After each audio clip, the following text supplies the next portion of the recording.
തൃശ്ശൂർ അമല ഹോസ്പിറ്റലിലേക്ക് അങ്ങനെ 2023 മെയ് 29 ഞങ്ങൾ പുറപ്പെട്ടു. അന്നത്തെ ദിവസത്തിന്റെ പ്രത്യേകത എന്താണെന്ന് വെച്ച് കഴിഞ്ഞാൽ എൻ്റെ അമ്മയുടെയും പപ്പയുടെയും വെഡ്ഡിങ് ഡേ കൂടിയായിരുന്നു. അപ്പം അതെല്ലാം കുളമായിട്ടോ.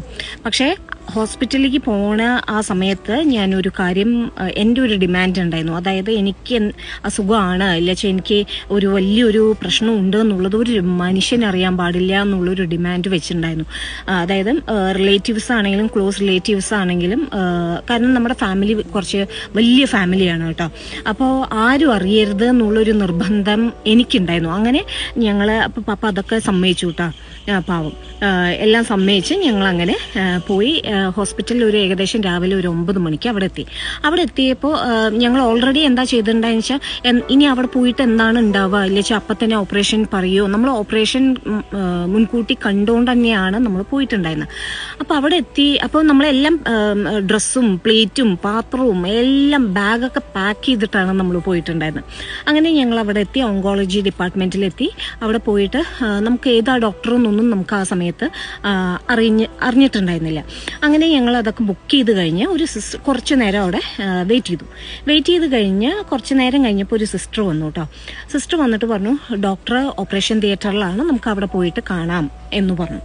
അങ്ങനെ ഞങ്ങൾ അവർ പോണ വഴിക്ക് ഞങ്ങളും പോവാണ്. അപ്പോൾ എനിക്ക് ആ സമയത്ത് എങ്ങനെയാന്ന് വെച്ച് കഴിഞ്ഞാൽ ഒരു ഫുൾ ബ്ലാങ്ക് ആയിട്ട് എനിക്ക് ഉള്ളിൽ, അതായത് സങ്കടമോ കരച്ചോ അതൊന്നുമില്ല. ഞാൻ അങ്ങനെ എന്താ പറയുക, ഒരു മരം പോലെ ആയിട്ടോ. ഞാൻ ഏകദേശം അതുപോലെ ഒരു ജീവനില്ലാത്ത പോലെ തന്നെ ഞാൻ ആയിട്ടുണ്ടായിരുന്നു. അങ്ങനെ ഞങ്ങൾ ഒരു ഓപ്പറേഷൻ തിയേറ്ററൊക്കെ കാണുമ്പോഴേക്കും നമുക്കൊരു പേടി വരുമല്ലോ. അങ്ങനെ അവിടെ എത്തി കുറച്ച് നേരം ഒരു 5 മിനിറ്റ് വെയിറ്റ് ചെയ്യേണ്ടി വന്നു. അങ്ങനെ ഒരു റൂമിലേക്ക് ഞങ്ങളെ കയറ്റി കഴിഞ്ഞപ്പോൾ ഞാനും പപ്പയും അകത്തേക്ക് കയറി. അപ്പോൾ ഡോക്ടർ സ്പെക്സ് ഒക്കെ വെച്ച് ഒരു മാസ്ക് ഒക്കെ വെച്ചിട്ടുണ്ടായിരുന്നു കേട്ടോ. മാസ്ക് ഒക്കെ വെച്ചിട്ട് ഒരു ഡോക്ടർ ഇരിക്കുന്നുണ്ടായിരുന്നു. അങ്ങനെ ഡോക്ടറിൻ്റെ ഫ്രണ്ടിൽ പോയിട്ട് ഞാൻ ഇരുന്നു കഴിഞ്ഞ് നമുക്ക് പാലക്കാട്ടിൽ നിന്ന് കിട്ടിയ ഫയലുണ്ടല്ലോ, അതായത് CT സ്കാൻ റിപ്പോർട്ട് നേരെ കൊടുത്തിട്ട് ഇത് ഇന്നതാണ് എന്നുള്ളത് പപ്പ പറഞ്ഞു. അപ്പോഴേക്കും ഞാൻ വീണ്ടും ഡോക്ടറെ ഞാൻ രക്ഷപ്പെടുമോ ഡോക്ടറെ ചോദിച്ചു. ഇതാണ് ഞാൻ ആദ്യമായിട്ട് വായ തുറന്ന് സംസാരിച്ചത്. അപ്പോൾ ഡോക്ടർ എന്നെ ഒന്നിങ്ങനെ നോക്കിയിട്ട് അപ്പോഴേക്കും പപ്പ എൻ്റെ അടുത്ത് പറഞ്ഞു, എന്താ രക്ഷപ്പെടാണ്ട്, അതൊക്കെ രക്ഷപ്പെടും പറഞ്ഞിട്ട് പപ്പ ഇങ്ങനെ പറഞ്ഞു. അത് കഴിഞ്ഞിട്ട് പിന്നെ ഡോക്ടർ പറഞ്ഞു, നമുക്ക് എന്തായാലും ബയോപ്സി ചെയ്യാം എന്നുള്ളത് ഡോക്ടർ പറഞ്ഞു. അപ്പോൾ ഞാൻ വീണ്ടും ഡോക്ടറെ ക്യാൻസർ അല്ലേ, അങ്ങനെ ക്യാൻസർ എന്നുള്ള വാക്ക് എൻ്റെ വായിന്ന് വന്നു. അപ്പോൾ ഡോക്ടർ പറഞ്ഞു, ഞാൻ ആ വാക്ക് ഉപയോഗിച്ചിട്ടില്ല, നമുക്കത് ബയോപ്സി ചെയ്യാം, ബയോപ്സി ചെയ്തിട്ട് നമുക്ക് തീരുമാനിക്കാം എന്താണ് വേണ്ടത്, ഫെർദർ ആയിട്ടുള്ള കാര്യങ്ങൾ എന്താണെന്നുള്ളത് നമുക്ക് പിന്നീട് ആലോചിക്കാമെന്ന് പറഞ്ഞു. അങ്ങനെ ഡോക്ടർ അപ്പം തന്നെ ഫോൺ ചെയ്യാണ് കേട്ടോ. ഈ ബയോപ്സി ചെയ്യുന്ന ഒരു ഡോക്ടറെ വിളിച്ചിട്ട് ഒരു ലേഡീനെ അങ്ങോട്ട് വിടുന്നുണ്ട്, ബയോപ്സി ചെയ്യണം. പിന്നെ അവർ കുറച്ച് എന്തൊക്കെയോ മെഡിക്കൽ ടേംസ് ഒക്കെ പറഞ്ഞു, അതൊന്നും മനസ്സിലായില്ല. അപ്പോൾ ഈ ലേഡി പറഞ്ഞത് എനിക്ക് തീരെ അങ്ങോട്ട് പിടിച്ചില്ല. കാരണം എന്താ വെച്ചാൽ എൻ്റെ മനസ്സിൽ ഞാൻ എപ്പോഴും ഒരു 25 വയസ്സ്, അതിൻ്റെ അപ്പുറത്തേക്ക് ഞാൻ പോവാറില്ല. അപ്പോൾ ഈ ലേഡി പറഞ്ഞപ്പോൾ തന്നെ ഞാൻ എൻ്റെ അവസ്ഥ ഒന്ന് ആലോചിച്ച് നോക്കണം. ഞാൻ അങ്ങടാണോ ഇങ്ങടാണോ ഒന്നും അറിയില്ല. അപ്പോഴും എൻ്റെ ഉള്ളിൽ അയ്യോ എന്നെ ലേഡി എന്ന് പറഞ്ഞല്ലോ എന്നുള്ളൊരു ദുഃഖം എനിക്കുണ്ടായിട്ടോ. അങ്ങനെ അവിടെ നിന്ന് ഡോക്ടർ പറഞ്ഞു, നമുക്കൊരു കാര്യം ചെയ്യാം, അഡ്മിറ്റ് ആയിക്കോളൂ. അപ്പോൾ ഇൻഷുറൻസും, അപ്പോൾ പപ്പ പറഞ്ഞു ഇൻഷുറൻസ് ഉണ്ട്, അപ്പോൾ നമുക്ക് അഡ്മിറ്റ് ആവണം എന്ന് പറഞ്ഞു. അപ്പോൾ ബയോപ്സിക്ക് ശരി പറഞ്ഞാൽ ഞങ്ങൾ അഡ്മിറ്റ് ആവാൻ വേണ്ടി വെൽ പ്രിപ്പയർഡ് ആയിട്ടാണല്ലോ പോയിരിക്കുന്നത്. പക്ഷേ റൂം കിട്ടിയില്ല. അപ്പം അങ്ങനെ ഒരു വാർഡിലായിരുന്നു നമുക്ക് ആദ്യം എന്നെ കൊണ്ടുപോയത്. അവിടെ പോയതും, അതായത് അവിടെ വന്നിട്ട് എല്ലാ ഓപ്പറേഷനും ചെയ്ത പേഷ്യൻസ് ഉണ്ട്.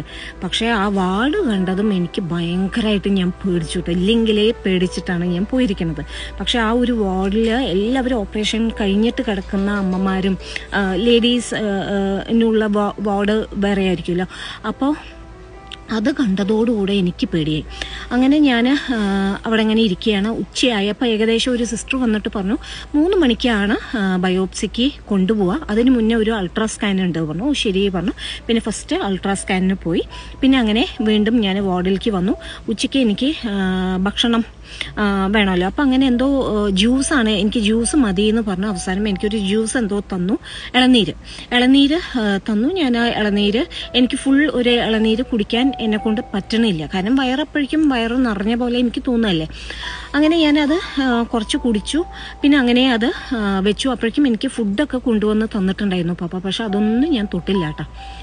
അങ്ങനെ ഒരു 3 മണിയൊക്കെ ആകുമ്പോഴേക്കും നമുക്ക് ബയോപ്സിക്ക് പോവാമെന്ന് പറഞ്ഞു. ഞാൻ നടന്ന് ബയോപ്സിക്ക് എന്നെ കൊണ്ടുപോയി. അങ്ങനെ പോയി അവിടെ എത്തിക്കഴിഞ്ഞ് ബയോപ്സി, അപ്പോൾ ഞാൻ ചോദിക്കുന്നുണ്ട് എനിക്ക് വേദനിക്കോ ചോദിക്കുമ്പോൾ ആ ഡോക്ടറും സിസ്റ്റേഴ്സും ഒക്കെ ഉണ്ടായിരുന്നു. അപ്പോൾ അവർ പറഞ്ഞു ഇല്ല, നമ്മൾ തരിപ്പിച്ചിട്ടാണ് ചെയ്യുക, ഒന്നും അറിയില്ല എന്നുള്ളത് പറഞ്ഞു. അങ്ങനെ തരിപ്പിക്കാൻ അവർ ഇഞ്ചക്ഷൻ എടുത്ത് എല്ലാവരുടെയും നിലവിളിച്ചു. കാരണം നമ്മൾ ആ ഇഞ്ചക്ഷനൊക്കെ നമുക്ക് സഹിക്കാൻ പറ്റാവുന്ന വേദനയെ അന്ന് ഉണ്ടായിരുന്നുള്ളൂ. പക്ഷെ ഞാൻ നിലവിളിച്ചു, കാരണം അത്രയും പേടിച്ചിട്ടിരിക്കണ സമയമാണ്. അങ്ങനെ ബയോപ്സിക്ക് അവർ വയറിൽ അവിടെയും ഇവിടെയൊക്കെ ആയിട്ട് ഇഞ്ചക്ഷൻ എടുത്തു കഴിഞ്ഞിട്ട് പിന്നെ ഞാൻ കണ്ണടച്ചിട്ട് ഞാനിങ്ങനെ കിടക്കുന്നുണ്ട്. കണ്ണ് തുറക്കണ്ട കേട്ടോ, കണ്ണടച്ചോളൂ, പേടിക്കേ വേണ്ട എന്നുള്ള ഒരു വാക്ക് ഡോക്ടർ പറഞ്ഞിട്ടുണ്ടായിരുന്നു.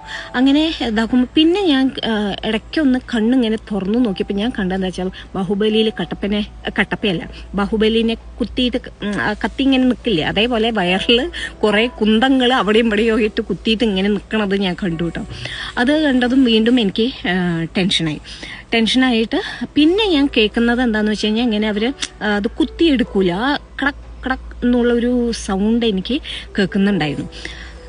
പക്ഷെ അതൊന്നും വേദനിച്ചില്ല കേട്ടോ. അതൊന്നും പിന്നെ ഒന്നും ആ തരിപ്പിച്ചതോടുകൂടെ പിന്നെ ഒന്നും ഞാൻ അറിഞ്ഞിട്ടില്ല. പിന്നെ അങ്ങനെ അത് കഴിഞ്ഞ് ഡോക്ടർ പറഞ്ഞു, പക്ഷെ അവർ സംസാരിക്കുമ്പോൾ എന്തോ ഇങ്ങനെ ഇത് ചോക്ലേറ്റ് സിസ്റ്റ് ആവാനാണ് സാധ്യത എന്നുള്ളൊരു ഇത് കേട്ടപ്പോൾ എനിക്കൊരു പോസിറ്റീവായിട്ട് എനിക്കൊരു ഇത് വന്നു. കാരണം അവർ ആ ഓവറിയിലെ ഒരു ഗ്രോത്ത് ഉണ്ടല്ലോ, അതാണ് അവർ ബയോപ്സിക്ക് എടുത്തിട്ടുണ്ടായിരുന്നത്. അങ്ങനെ ഡോക്ടർ എന്നോട് പറഞ്ഞു, അതായത് ഇനി 4 മണിക്കൂർ അനങ്ങാൻ പാടില്ല, ശരീരം അങ്ങോട്ടോ ഇങ്ങോട്ടോ അനങ്ങരുത് എന്ന് പറഞ്ഞിട്ട് പിന്നെ അവിടെ നിന്ന് എന്നെ ഒരു സ്ട്രെച്ചറിലേക്ക് മാറ്റി. അത് ശരിക്കും പറഞ്ഞാൽ അതൊരു ഉദ്ഘാടനമായിരുന്നു കേട്ടോ. കാരണം പിന്നീട് എൻ്റെ ജീവിതം എന്ന് പറയുന്നത് സ്ട്രെച്ചറും വീൽ ചെയറും ആയിരുന്നു. അങ്ങനെ അവിടെ നിന്ന് പിന്നെ നേരെ പോയത് നമ്മൾ റൂമിലേക്കായിരുന്നു. റൂമിൽ പോയിട്ട് പപ്പയുണ്ടായിരുന്നു. പപ്പയൊക്കെ വന്ന് എൻ്റെ അടുത്ത് കുറേ നേരം സംസാരിച്ചു. അപ്പോഴൊന്നും എനിക്ക് വേദനയോ അങ്ങനെയൊന്നും എനിക്ക് ഉണ്ടായിട്ടില്ല. അങ്ങനെ ഇതേപോലെ ലിക്വിഡ് ആയിട്ടാണ് എനിക്ക് ഫുഡൊക്കെ തന്നിട്ടുണ്ടായിരുന്നത്. അപ്പോൾ അതൊക്കെ ഞാൻ കഴിച്ച് ഇരിക്കേണ്ട. അപ്പോഴൊന്നും എനിക്ക് വേദന കാര്യമായിട്ട് ഒന്നും ഉണ്ടായിരുന്നില്ല.